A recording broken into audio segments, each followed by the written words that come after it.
The realization hit me like ice. I wasn't escaping. The alley had trapped me, reshaping itself, looping like a nightmare that refused to end. I turned in slow circles, searching for something, anything, that looked familiar. Nothing. Darkness. No buildings. No sky. No city. Just space. The door remained behind me, silent and waiting. I didn't want to look at it, but I did. It hadn't changed. Same deep scratches. Same small hole. Yet something felt different. The air near it was thicker, heavier, like standing too close to a sleeping animal. I swallowed hard. This made no sense. Places cannot behave like this. Alleys don't stretch forever. Doors don't appear in nowhere. Keys don't vanish. I reached into my pocket again, hoping to feel something, anything. Empty. My hands shook. I was losing control. I laughed, a short, nervous sound. This must be a dream. A bad one. I would wake up. Eventually. But deep down I knew dreams don't feel this real. They don't trap you in silence. They don't erase exits. I approached the door once more, not because I wanted to, but because it was the only thing here. The only constant. My fingers hovered over the wood. Cold. Always cold. I hesitated. If I opened it, what was inside? A room? Another alley? Something worse? I pictured darkness. Endless darkness. I pictured shapes moving. Things watching. The thought made my stomach twist. I stepped back. No. Not yet. I would think.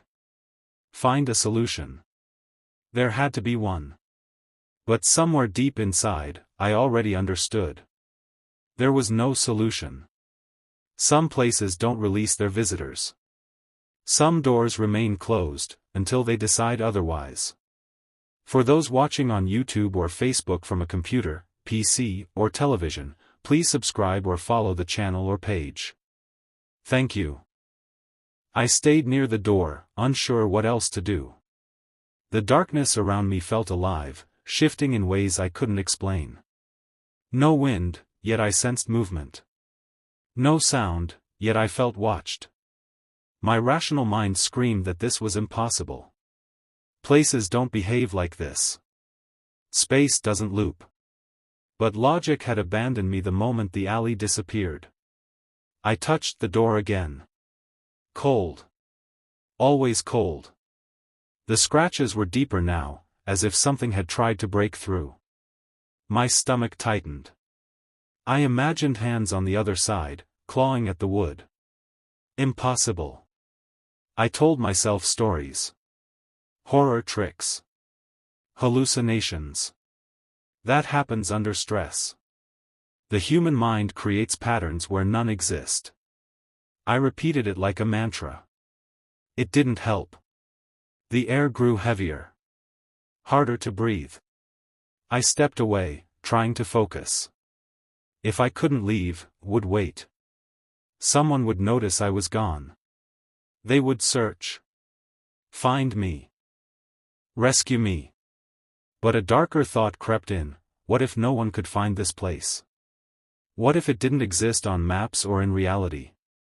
The idea terrified me. I walked in slow circles again, searching for an edge, a wall, anything that defined space. Nothing. Just emptiness. The door remained, unchanged, watching. I approached it reluctantly. My reflection wasn't in the wood. There should have been one, my face, faint and distorted. But there was nothing. Just dark grain and scratches. I leaned closer. No reflection. No movement. I swallowed hard. This was wrong. Human minds recognize reflections because they confirm existence. I existed. I should see myself. Yet I didn't. A chill ran through me. What if I wasn't really here? What if I had crossed into something else? A place between places. A space that shouldn't exist. The thought made me step back. No. I refused to believe it. I was still me. I still breathed. I still thought. That had to mean something. I turned away again, determined to keep moving. But the darkness shifted. Not visually, no waves or shapes, but emotionally. A sensation. Like being watched by something vast. Something patient. I froze. My breathing quickened. This couldn't be real. Horror stories exaggerate. They build tension. Create monsters. I wasn't in a story. I was in reality. Yet reality had betrayed me. The alley was gone. The door remained. And I was trapped. For those watching on YouTube or Facebook from a computer, PC, or television, please subscribe or follow the channel or page. Thank you. I realized then that the key I had taken was not just metal. It was a contract. A binding. Something had chosen me the moment my fingers closed around it. The door was alive. Patient. Waiting. I stepped closer, my hand trembling. My reflection still absent. I felt its presence pressing against my mind, heavy and relentless. Shapes flickered at the edges of my vision. I knew I should run, hide, escape, but the alley had no exit. The key in my pocket vibrated slightly, almost pulsing with energy. I understood then. The key had led me here. And only by returning it could I hope to leave. But the hole where it had come from was gone, swallowed by the wood. Panic surged. My heart raced. I tried to think, rationally, logically. There was no logic here. Only a choice I hadn't known I was making. I had trespassed. Opened a doorway into somewhere that shouldn't be. The door's surface rippled faintly, like water disturbed by a stone. A whisper now, almost audible, curling around my ears, "You belong." I staggered back, breath short. That was it. That was the truth. Some doors demand payment. Some places don't release what they take. I had crossed into a world I could not leave, bound by my own curiosity. And then, the alley shifted once more.